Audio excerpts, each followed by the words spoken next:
ഭാര്യയ്ക്ക് നേരെ ice cream acid ആക്രമണത്തിനിടയിൽപ്പെട്ട് പൊള്ളലേറ്റ മകന്റെ നില ഗുരുതരം. ചിറ്റാരിക്കാൽ കമ്പല്ലൂരിലെ PV സിദ്ധുനാഥിനാണ് ആസിഡ് ആക്രമണത്തിൽ പൊള്ളലേറ്റത്. പിതാവ് കമ്പല്ലൂരിലെ PV സുരേന്ദ്രനാണ് ആസിഡ് ആക്രമണം നടത്തിയത്. പ്രതിക്കെതിരെ ചിറ്റാരിക്കാൽ പോലീസ് ഗുരുതരമായ വകുപ്പുകൾ പ്രകാരം കേസ് രജിസ്റ്റർ ചെയ്തു. സുരേന്ദ്രൻ ഭാര്യയ്ക്ക് നേരെയാണ് ആസിഡ് ആക്രമണം നടത്തിയത്.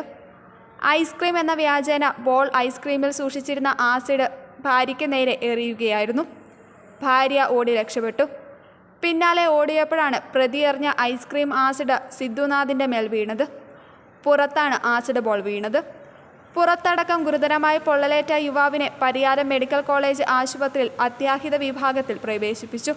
മുമ്പ് സുരേന്ദ്രൻ കൊടുത്ത കേസ് പിൻവലിക്കണമെന്നാവശ്യപ്പെട്ടായിരുന്നു ആസിഡ് ആക്രമണം. +2 പഠനം കഴിഞ്ഞില്ലേ, ഇനി എന്തെന്ന് സംശയം ബാക്കിയാവുമ്പോൾ സാധാരണക്കാരന് പഠിക്കുവാൻ ഒരു കോളേജുണ്ട്. ചെറുപുഴയിൽ സെന്റ് മേരീസ് നഴ്സിംഗ് കോളേജ്. 2 വർഷത്തെ നഴ്സിംഗും ലാബ് ടെക്നീഷ്യൻ കോഴ്സും പഠിക്കുമ്പോൾ തന്നെ ശമ്പളത്തോടു കൂടി ജോലിയും കിട്ടും. ആഴ്ചയിൽ 500 രൂപ വീതം മാത്രം ഫീസ് അടച്ചാൽ മതി. പിന്നെ വീട്ടമ്മമാർക്കും ഇതേ ഫീസിൽ nursery teachers training കോഴ്സുമുണ്ട്.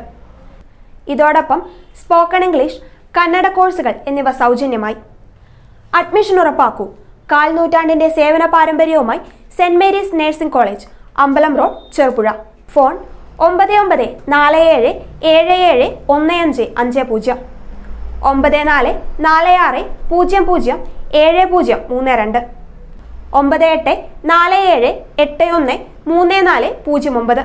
Land phone 04985 200 228. ചുരുങ്ങിയ ചെലവിൽ ഹോസ്റ്റൽ സൗകര്യവും ലഭ്യമാണ്.